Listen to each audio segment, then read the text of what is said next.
Hello students, आज हम पढ़ेंगे हमारा सेकंड चैप्टर सिविक्स का फेडरलिज्म। फेडरलिज्म को हिंदी में कहते हैं संघवाद। मीन्स जो ग्रुप हो जाते हैं ना, जैसे जैसे अब हमारा देश है, हमारे देश के अंदर 29 स्टेट्स हैं, ठीक है। तो ग्रुप है 29 स्टेट्स का, ठीक है। और इसी प्रकार से कुछ कंट्रीज़ भी ऐसे हैं जो दो तीन देशों से मिलकर अपना ग्रुप बना लेते हैं। जैसे यूके है, यूके 3 कंट्रीज़ का जो है ग्रुप है। तो अब इसका हम सबसे पहले फेडरलिज्म का मीनिंग क्या है यहाँ पर इस टॉपिक के अंदर जो हमने जो पढ़ना है, पावर शेयरिंग जो हमने लास्ट टॉपिक पढ़ा है, लाइक उसी तरह से इसको और आगे एक स्टेप पढ़ेंगे फेडरलिज्म के अंदर कि किस प्रकार से पावर को शेयर किया जाता है। जो सेंट्रल गवर्नमेंट है वो स्टेट के साथ, जो है नेशनल गवर्नमेंट जो है स्टेट्स गवर्नमेंट के साथ किस प्रकार से अपनी पावर को शेयर वो करती है। तो ओवरव्यू है यहाँ पर आपका दिया हुआ। जैसे यहाँ पर क्या है, in the previous chapter we noted that vertical division of power among different level of the government in is one of the major form of the power sharing in modern democracies. की modern democracies के अंदर क्या है, vertical power division जो है power की, अलग level की गवर्नमेंट की, यही पढ़ा है हमने, ठीक है। और अब इस चैप्टर के अंदर हमने क्या पढ़ना है, we focus on this form और पावर शेयरिंग। हमने इसी प्रकार की जो पावर शेयरिंग की जो फॉर्म है उस पर हमने फोकस करना है। It is most commonly referred to as federalism, जिसको कि हम ज़्यादातर क्या रेफ़र करते हैं, फेडरलिज्म के तौर पर ही इसको रेफ़र करते हैं। तो इसको आगे हम डिटेल में पढ़ते हैं चैप्टर को आगे। व्हाट इज़ फेडरलिज्म, कि फेडरलिज्म है क्या। Let us get back to the contrast between Belgium and Sri Lanka that we saw in the last chapter। अब यहाँ पर क्या कह रहे हैं कि हम आगे चलते हैं, जो हमने अभी पढ़ा है पीछे और बेल्जियम और श्रीलंका का, उसके अलावा आगे हम देखते हैं we saw in the last chapter, जैसे कि हमने पीछे लास्ट चैप्टर के अंदर पढ़ा है। You would recall that one of the की changes made in the constitution of Belgium was to reduce the power of the central government and give these power to the regional government. हम दोबारा से अगर उस बात को याद करते हैं तो क्या मेजर जो चेंजेस आए थे कॉन्स्टिट्यूशन में बेल्जियम के, उसमें क्या था कि जो सेंट्रल गवर्नमेंट है उसके पावर को कम कर दिया गया था, रिड्यूस कर दिया गया था, और उसकी इन पावर्स को कहाँ पर दे दिया था, जो रीजनल गवर्नमेंट थी उसको ये पावर्स दे दी गई थी। Regional government existed in Belgium even earlier, जो रीजनल गवर्नमेंट थी वो बहुत पहले से थी बेल्जियम के अंदर।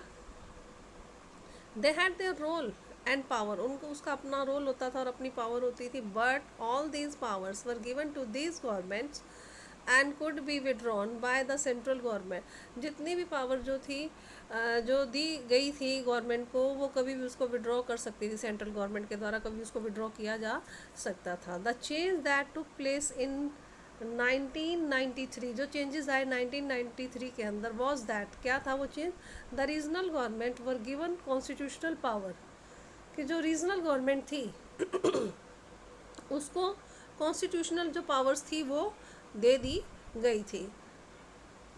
That were no longer dependent on the central government. अब ये और ज़्यादा जो थी सेंट्रल गवर्नमेंट की पावर पर डिपेंड नहीं करती थी। मतलब रीजनल जो गवर्नमेंट थी, स्टेट लेवल पर जो गवर्नमेंट थी या रीजनल गवर्नमेंट को अपनी कॉन्स्टिट्यूशन की पावर्स दे दी थी, भाई उसके अकॉर्डिंग वो अपनी पावर्स को इस्तेमाल वो कर सकती थी।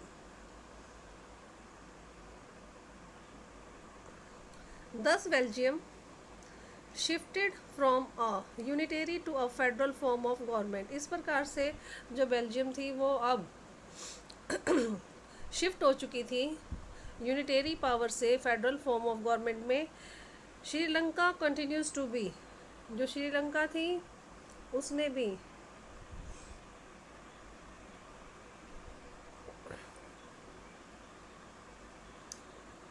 For all practical purpose a unitary system where the national government has all the powers. जो श्रीलंका में क्या था सिस्टम, यूनिटरी सिस्टम था, वहाँ पर जो नेशनल गवर्नमेंट थी उसके पास ही सारी पावर थी। Tamil leaders want Sri Lanka to become a federal government. जो तमिल लीडर्स थे वो चाहते थे श्रीलंका को कि श्रीलंका एक फेडरल सिस्टम यहाँ पर इम्प्लीमेंट हो श्रीलंका के अंदर। Federalism is a system of government in which the power is divided between a central authority and various constituent units of the country. जो फेडरलिज्म है वो क्या है, यहाँ पर इसकी डेफिनेशन क्या बता रहे हैं कि एक सिस्टम है गवर्नमेंट का, in which the power is divided between, जिसके अंदर जो पावर है उसको डिवाइड किया जाता है सेंट्रल अथॉरिटी के बीच में और जो उससे जुड़ी हुई अलग अलग यूनिट्स हैं कंट्री की। जैसे कंट्री में क्या होता है, एक तो सेंट्रल गवर्नमेंट होती है और साथ में क्या होता है उसकी यूनिट्स क्या होती है कंट्री की, जो डिवाइड हुआ हुआ, जैसे हमारे स्टेट्स हैं, अलग अलग स्टेट्स हैं 29, ठीक है। तो उन वो जो है पावर मेन जो सेंट्रल गवर्नमेंट है, सेंट्रल अथॉरिटी, उससे उसमें भी पावर को डिवाइड कर देना स्टेट्स में भी। Usually a federation has two level of government, ज़्यादातर जो फेडरेशंस हैं उनके अंदर दो लेवल होते हैं गवर्नमेंट के। One is the government for the entire country, एक तो क्या होता है ऐसी गवर्नमेंट जो पूरे देश के लिए होती है, that is usually responsible for a few subjects of common national interest, जो कि रिस्पॉन्सिबल होती है केवल कुछ सब्जेक्ट्स के लिए जो कि कॉमन नेशनल इंटरेस्ट के होते हैं। The other are the government at the level of provinces और स्टेट, और दूसरी लेवल गवर्नमेंट का क्या होता है जो स्टेट्स की या प्रांतों की गवर्नमेंट होती है, that look after much of the day to day administrating of their state, जो अपना हर रोज़ का जो काम है, प्रतिदिन का जो काम होता है कि किस प्रकार से स्टेट को एडमिनिस्ट्रेट करना है, वो देखती है। कौन सी गवर्नमेंट देखती है? State government. Both these levels of the government enjoy their power independent of the other, दोनों ही प्रकार की जो गवर्नमेंट, चाहे स्टेट लेवल की है चाहे सेंट्रल लेवल की है, दोनों ही अपनी अपनी पावर को इंडिपेंडेंटली क्या होती है, इंजॉय करती हैं। In this sense federation are contrasted with the unitary governments. अब इस प्रकार से हम क्या देखते हैं कि जो फेडरेशंस हैं वो, ये जो यहाँ बात की गई है फेडरेशंस, जो फेडरेशंस की यहाँ पर बात की गई है कि जो फेडरल गवर्नमेंट है ये एकदम अपोजिट होते हैं किसके, यूनिटरी गवर्नमेंट्स के, एकदम डिफरेंट है क्योंकि यहाँ पावर को शेयर किया जाता है। अब यहाँ यूनिटरी सिस्टम में क्या बताया गया है, either there is only one level of government, यहाँ पर यहाँ तो सिर्फ एक ही लेवल होता है गवर्नमेंट का, और the sub units are subordinate to central government, या फिर जो इसके कुछ सब यूनिट्स होती हैं जो जुड़ी होती हैं सेंट्रल गवर्नमेंट, तो उनको सेंट्रल गवर्नमेंट के अंडर रहकर ही काम करना होता है, अपने मतलब कि उनके कोई अधिकार नहीं होते, जिस प्रकार से ऊपर से गाइडेंस मिलती है उसी अकॉर्डिंग उनको काम करना होता है। The central government can pass the order to the provincial और द लोकल गवर्नमेंट। अब यहाँ पे जो सेंट्रल गवर्नमेंट है वो पास कर सकती है ऑर्डर प्रोविंशियल और लोकल गवर्नमेंट को, but in a federal system, लेकिन फेडरल सिस्टम के अंदर the central government can not order the state government, जो सेंट्रल गवर्नमेंट है वो स्टेट गवर्नमेंट को कुछ भी करने के लिए ऑर्डर नहीं दे सकती है।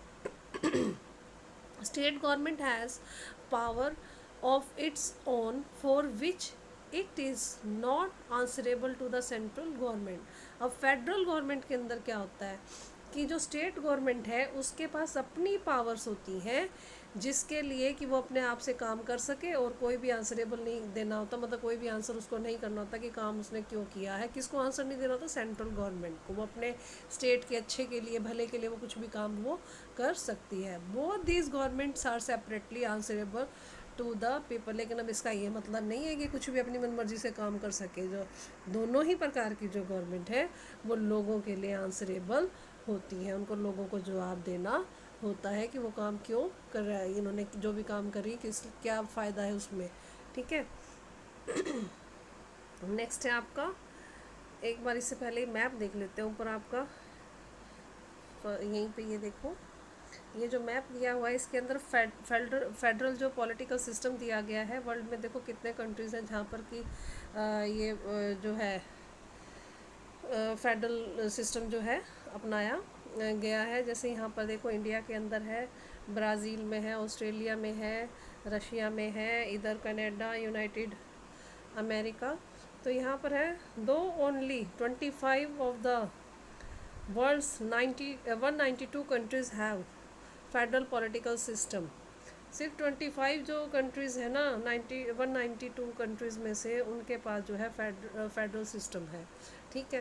तो बाकी जगहों पर क्या है यूनिटेरी सिस्टम ही इम्प्लीमेंट उन कंट्रीज़ ने किया हुआ है। अब यहाँ पर जो हमारा नेक्स्ट टॉपिक है, let us look at some of the key features of federalism, कि अब जो कुछ की फीचर्स हैं जो फेडरलिज्म के, उनको हम देखते हैं। अब मेन है होता क्या है फेडरलिज्म, टॉपिक क्या है हमारा फेडरलिज्म में है हमारा टॉपिक, तो अब उसके अंदर होता क्या है वो बताया गया है। मेन फर्स्ट पॉइंट क्या बताया है, देयर आर 2 और मोर लेवल ऑफ गवर्नमेंट। भाई सिंपल सी बात है कि 2 लेवल होंगे या 2 लेवल से ज़्यादा गवर्नमेंट के लेवल होंगे। हमारे जैसे इंडिया की अगर हम बात करें तो यहाँ पर कितने लेवल हैं गवर्नमेंट के, यहाँ पर 3 लेवल आ जाते हैं। एक तो होता है सेंट्रल गवर्नमेंट, दूसरी है स्टेट गवर्नमेंट, थर्ड लेवल कौन सा है कई बार पढ़ लिया आपने, 7th 8th क्लास से शुरू हो जाता है। थर्ड टायर जो गवर्नमेंट का होता है, जो लोकल गवर्नमेंट होती है, ठीक है। सेकंड है आपका different tyres of government govern the same citizen. जितने भी टायर होंगे गवर्नमेंट के, जितने भी लेवल होंगे गवर्नमेंट के, तो वो वन किसको करेंगे, सिटीजन तो सेम ही होंगे ना, इंडियन ही होंगे सभी। But each tyre has its own jurisdiction in specific matters of legislation, taxation and administration.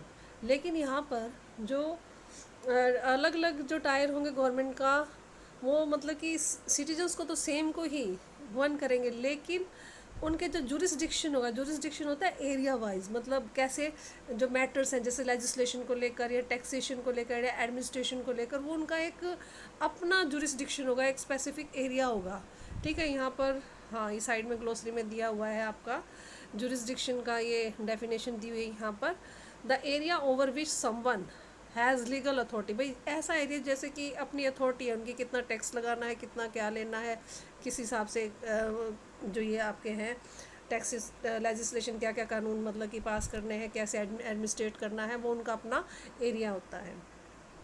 Third है jurisdiction of the respective level of the tier of the government are specified in the constitution। ये जो jurisdiction है, जो ये area होता है, भाई कहाँ पर कैसे क्या काम करना है, ये स्पेसिफाई कहाँ पर किया होता है गवर्नमेंट का, कॉन्स्टिट्यूशन में। ऐसा नहीं अपनी मन मर्जी से ऐसा कर लिया, नहीं, वो कॉन्स्टिट्यूशन के अकॉर्डिंग है जुरिस्डिक्शन भी। So the existence and authority of each tyre government is constitutionally guaranteed. इसलिए जो भी एग्जिस्टेंस है या अथॉरिटी है इनकी गवर्नमेंट की, हर एक जितने भी टायर हैं गवर्नमेंट के, उनकी जो अथॉरिटी है या किस प्रकार से उसने काम करना है, ये क्या होता है, कॉन्स्टिट्यूशनली गारंटीड होता है कि इसी प्रकार से ये कर सकेगी, क्योंकि कॉन्स्टिट्यूशन में ऑलरेडी वो मेंशन होती है। फोर्थ पॉइंट है आपका the fundamental provisions of the constitution can not be unilaterally changed by one level of government. जो फंडामेंटल प्रोविजंस हैं कॉन्स्टिट्यूशन के, अगर कोई चेंज करना चाहे तो अपने आप ही नहीं चेंज कर सकते कुछ भी। भाई एक भी लेवल गवर्नमेंट का है वो सोचे मैं ही चेंज कर दूँ जो भी कॉन्स्टिट्यूशन में, नहीं, ऐसा नहीं होता। Such changes require the consent of both the level of the government. अब इस तरह का अगर कॉन्स्टिट्यूशन में किसी भी प्रकार का कोई चेंज करना है, कोई फंडामेंटल चेंजेस करना है, तो उसमें क्या होगा जितने भी लेवल हैं गवर्नमेंट के, उनकी सहमति होनी चाहिए, होने की ज़रूरत है, चाहिए नहीं, वो उनकी सहमति से ही होगा। फिफ्थ है courts have the power to interpret the constitution and the power of the different level of the government। जो कोर्ट्स हैं उसके पास पावर है कि वो अलग अलग जो लेवल हैं गवर्नमेंट के, उनमें या कॉन्स्टिट्यूशन में वो अपनी दखल अंदाजी वो कर सकता है कि अगर उसको लगे कुछ गलत हो रहा है तो वो इंटरप्रेट उसके अंदर कर सकता है। The highest court act as an umpire if dispute arise between the different level of the government in the exercise of their respective powers. अगर मतलब कि पावर्स को लेकर डिस्प्यूट होता है अलग अलग लेवल की गवर्नमेंट के अंदर कुछ भी, ठीक है, तो उसमें जो हाईएस्ट कोर्ट होती है ना, वो एक एम्पायर का काम करती है कि क्या गलत किया, क्या ठीक किया, क्या सही है, क्या गलत है। मतलब जैसे एम्पायर डिसीजन देता है तो एक एम्पायर का काम वो कोर्ट करती है, हाईएस्ट कोर्ट जो होती है। सिक्स्थ है आपका sources of revenue for each level of the government are clearly specified to ensure its financial autonomy. जो सोर्सेज है रेवेन्यू के हर लेवल के जो गवर्नमेंट है उसमें मतलब कि वो अपने मतलब इस चीज़ से किस प्रकार से उसको उसने कि जो ये रेवेन्यू है, जो अलग अलग सोर्सेज से जो रेवेन्यू आना है हर लेवल की जो गवर्नमेंट है, उसको क्लियरली स्पेसिफाई किया गया है। स्पेसिफाई मतलब कि स्पेसिफाई कहाँ पर किया गया है, कॉन्स्टिट्यूशन में लिखा गया है। कि किस लिए लिखा गया है, ताकि to ensure its financial autonomy, ताकि भाई इसको पैसे को किस प्रकार से उसने खर्च करना है अपने एडमिनिस्ट्रेशन करने के लिए, एडमिनिस्ट्रेट करने के लिए, तो वो उसको वो खर्च कर सकती है। तो इसको क्लियरली स्पेसिफाई किया है ताकि एक दूसरे को वो जवाब देने के लिए जो है भरोसे मतलब इंतज़ार ना करें भी क्या क्यों किया ये पैसा खर्च, ठीक है। तो वो उनको ये सब चीज़ें जो है कॉन्स्टिट्यूशन में मेंशन की गई हैं। सेवन्थ है हमारा, द फेडरल सिस्टम दस हैज़ ड्यूल ऑब्जेक्टिव। जो फेडरल सिस्टम है इसका क्या है, दो ऑब्जेक्टिव्स होते हैं, दो उद्देश्य है। To safeguard thus to safeguard and promote unity of the country, कि जो हम बचा कर रखना जो यूनिटी है देश की, उसको प्रमोट करना और उसको बचाना। While at the same time, और ठीक इसी समय, एक्मोडेट रीजनल डाइवर्सिटी, जो रीजनल डाइवर्सिटी है, क्षेत्रीय जो विभिन्नता है, उसमें भी एक्मोडेशन बनाए रखना, मीन्स उसमें भी तालमेल बिठाए रखना। Therefore two aspects are crucial for the institution and practice of federalism, इसलिए दो जो चीज़ें हैं बहुत ही ज़रूरी हैं दो एस्पेक्ट्स बहुत ही ज़रूरी हैं इन इंस्टीट्यूशंस के लिए और फेडरलिज्म की प्रैक्टिस के लिए। गवर्नमेंट एट डिफरेंट लेवल, जो गवर्नमेंट है अलग अलग लेवल पर, should agree to some rules of power sharing, उन्हें एग्री होना पड़ता है कुछ जो रूल्स होते हैं पावर शेयरिंग के, उनको लेकर, जो चाहे वो स्टेट गवर्नमेंट है चाहे वो जो है हमारी सेंट्रल गवर्नमेंट है, तो उनको पावर शेयरिंग के जो रूल्स हैं उन पर एग्री होना होता है। They should also trust that, उन्हें विश्वास करना होता है, each would abide by it's part of the agreement, और हर किसी को अपना जो पार्ट होता है एग्रीमेंट का उसको निभाना होता है। And idol federal system has both aspects, जो सबसे बढ़िया जो फेडरल सिस्टम होता है उसके दो एस्पेक्ट्स होते हैं। क्या है, एक तो म्यूचुअल ट्रस्ट जो आपसी सहमति है, सेकंड क्या है, एग्रीमेंट टू लिव टुगेदर, कि एक ऐसा एग्रीमेंट रखना कि भाई हम आपस में ही मिलजुल कर साथ देंगे एक दूसरे का, ठीक है।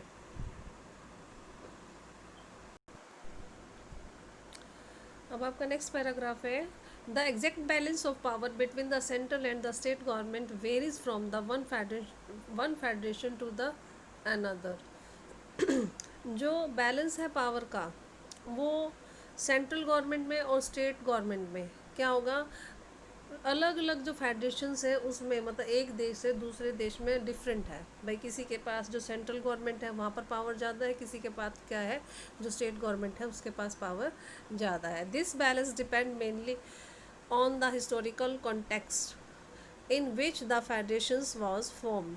अब ये जो बैलेंस है किस चीज़ पर डिपेंड करता है कि क्या इतिहास रहा है उस फेडरेशन का जब वो बनी थी, मतलब वो देश जब बना था, वो फेडरेशन जब बना था तो उसका क्या इतिहास रहा है। There are two kinds of routes through which federations have been form, यहाँ पर दो प्रकार के तरीके बताए हैं जिससे कि फेडरेशंस बनी है। The first route involves independent states coming together on their own to form a bigger unit. अब यहाँ पर एक जो पहला तरीका क्या बताया इन्होंने कि जो आज़ाद जो स्टेट्स हैं, इंडिपेंडेंट जो स्टेट्स हैं, वो आपस में क्या हुई, कमिंग टुगेदर, साथ मिलकर आई और उन्होंने क्या किया, एक बड़ा अपना यूनिट बना लिया, एक बहुत बड़ा मतलब बिग यूनिट जो थे वो बन गए। So that bye pulling sovereignty and retaining identity they can increase their security, जिससे कि वो अपनी सोवर्जिनिटी और जो आइडेंटिटी है और जो सिक्योरिटी है उसको वो इंक्रीज़ कर सकते थे आपस में इकट्ठे मिलकर। अब इस तरह की जो है आपस में जैसे कई देश मिलकर अपनी एक बड़ी यूनिट बना लेते हैं, तो इस तरह की जो यहाँ पर बताइए उसे क्या कहा है, कमिंग टुगेदर फेडरेशंस, इन्हें कहा जाता है कमिंग टुगेदर फेडरेशंस। अब इसमें कौन कौन सी बताए हैं देश, जैसे यूएसए है वो इसी में आता है कमिंग टुगेदर फेडरेशंस के अंदर, स्विट्ज़रलैंड है, ऑस्ट्रेलिया है, ठीक है। तो तीन यहाँ पे आपको एग्जांपल बता दिए गए हैं। In this first category of federations all the constituent state usually have equal power and are strong wise the federal government. अब यहाँ पर क्या है, मेन बात क्या बता रहे हैं कि इस फर्स्ट कैटेगरी की जो फेडरेशंस हैं, कौन सी, कमिंग टुगेदर फेडरेशंस वाली जो कैटेगरी है, यहाँ पर यूएसए, स्विट्जरलैंड और जो ऑस्ट्रेलिया है, इसमें क्या बताया गया है, जितने भी कॉन्स्टिट्यूएंट स्टेट्स हैं भी जो जुड़े हुए हैं इसके साथ, इनके पास क्या है, इक्वल पावर है। ऐसा नहीं है कि भाई एक के पास ज़्यादा पावर है दूसरे के पास कम पावर है। ठीक है, फेडरल गवर्नमेंट के पास जितनी पावर है उतनी ही पावर सभी के पास रहती है। तो ये बात किस में इम्प्लीमेंट होती है, जो कमिंग टुगेदर फेडरेशंस हैं। ठीक है, अब सेकंड जो रूट बताई है नेक्स्ट पैराग्राफ के अंदर, is where a large country decides to divide its power between the constituent states and the national government। अब यहाँ पर दूसरा तरीका क्या बताया है इसके अंदर, कि जो बड़ा देश है वो डिसाइड करता है अपनी पावर को किसके बीच में, जो कॉन्स्टिट्यूएंट स्टेट्स हैं और जो नेशनल गवर्नमेंट के बीच में किस प्रकार से जो है पावर को डिवाइड करना है। अब इस तरह के देश कौन से हैं, इंडिया, स्पेन, बेल्जियम, ये इसके एग्जाम्पल्स हैं। और इन देशों को क्या कहा गया है, होल्डिंग टुगेदर फेडरेशन। पहली कौन सी थी, कमिंग टुगेदर फेडरेशन, सेकंड है holding together federations. In this second category, the central government tends to be more powerful, vice the state। अब इस सेकंड कैटेगरी में जो होल्डिंग टुगेदर फेडरेशंस है, इसके अंदर जो सेंट्रल गवर्नमेंट है ये ज़्यादा पावरफुल होती है बजाय कि स्टेट गवर्नमेंट के। जैसे हमारे इंडिया के अंदर देखो तो मोस्ट पावरफुल जो होगी वो होगी सेंट्रल गवर्नमेंट, स्टेट को कंपैरेटिवली कम पावर्स होती हैं स्टेट के पास। Very often different constituent units of the federation have unequal powers. और ज़्यादातर क्या होता है, जो इसके साथ जुड़ी हुई कॉन्स्टिट्यूएंट यूनिट्स हैं या स्टेट्स हैं फेडरेशन की, उनके पास अनइक्वल पावर्स होती हैं। Some units are granted special power, और कुछ जो यूनिट्स होती हैं उन्हें कुछ स्पेशल पावर्स भी दी जाती है। जैसे जम्मू एंड कश्मीर को हमारे यहाँ दी हुई थी, अब हटाई है जो। ठीक है, तो इस तरह से किसी स्टेट को कम पावर और किसी को थोड़ी सी ज़्यादा पावर इस इनमें होल्डिंग टुगेदर जो फेडरेशन से इनके अंदर रहती है। तो आज हम इतना ही पढ़ेंगे, बाकी जो है नेक्स्ट टॉपिक हमारा what makes India a federal country, ये हम नेक्स्ट वीडियो में करेंगे। यहाँ तक किसी की कोई प्रॉब्लम है तो मुझसे डिस्कस कर लेना। Thank you.